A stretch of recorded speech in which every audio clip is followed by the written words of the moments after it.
Assalamualaikum warahmatullahi wabarakatuh. Jira jirtu kabajamtoota fi hordoftoota maatiiwwan chaanala seeruutu bakkaaf kallattii jirtan maratti nageenyi rabbii guddaan isin haa ga'u isiniin jecha. Egaa ammallee viidiyoo hojii onlaayinii akkasuma aappii Poppo Live paartii lammaffaan isinii dhufee jira.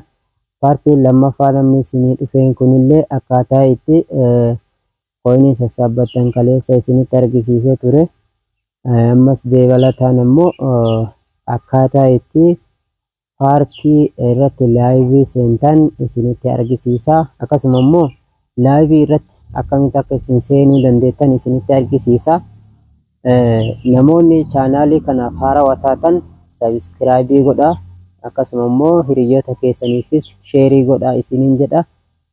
Viidiyoon kun yoo isinitti tolee guruppii fi miidiyaalee qabdan hundarratti sheerii gochuu hin dagatinaa isiniin jedha.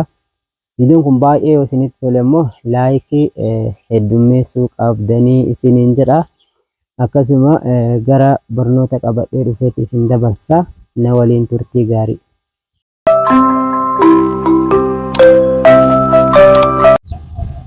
Egaa kabajamtootaa fi daawwattoota kiyya tokkoffaa irratti aappiin akkuma kaleessaa isuma kana jechuudha. Akkaataa itti laayivii irratti seentan isin argisiisaa jechuudha. Kallattii seentaniin aappii bifa kanaan isinii fide jechuudha. Gaafinni haala kanaan isinii fideetiniin jedhu maal gootanii paartii irratti laayivii seenuu yoo barbaaddanii dijitiiwwan as jala jiran kana keessaa isa akka ampuuliitti ol garagalu kana kan gara harka bitaarraa lammaffatti argamu kana irratti daawwattanii jechuudha. Gaafa isarratti daawwattanii jettan bifa kanaan namoota paartiirra jiru hunda isinii fidaa jechuudha.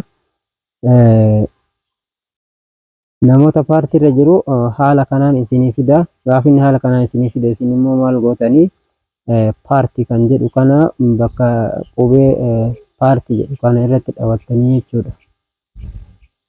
Gaafa irratti daawwattan bifa kana isinii fida. Konfeermi jettaniini sabooda permishinii kennitanii fi sabooda maal gootanii asirra dhuftanii jechuudha.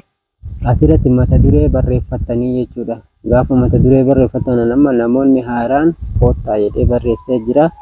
Akkasuma asitti ammoo kanneen keessaa dijitiiwwan kanneen keessaa ka barbaaddan filattanii jechuudha. Kan isinitti tole hin filattanii erga filattanii jettanii asirratti piroofaayilii keessaniin dhooytanii yoo profaayiliin inni asirratti isiniif kennu kan gaafa dura ishaaraa guuttanii isinii kenna jechuudha.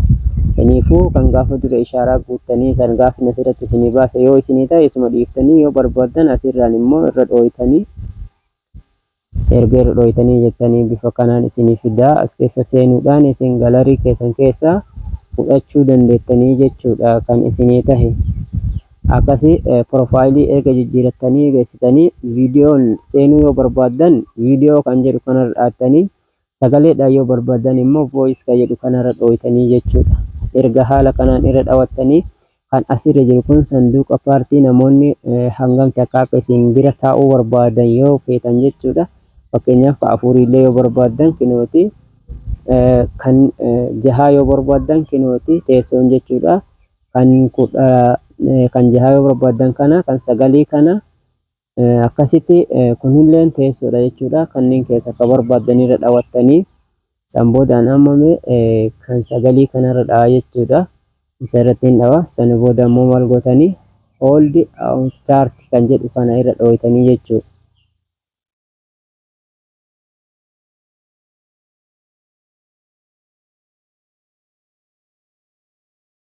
Gaafa irra dhooytanii jettan bakka amma haala kanaan paartii isin seensisee jira jechuudha. Kanaafuu erga haala kanaan seentanii bifa kanaan paartii mataa keessanii banattanii seenuu dandeettanii jechuudha. Asirraa qarshii hojjechuu dandeettanii erga paartii kana seentanii jechuudha. Teessoon kun kan shamaraati. Inni boorri kun kan shamaraati. Kan dhiiraa immoo isa daalacha as jalatti argamu kanaa jechuudha. Bifa kanaan Poppo Live irratti paartii seentanii.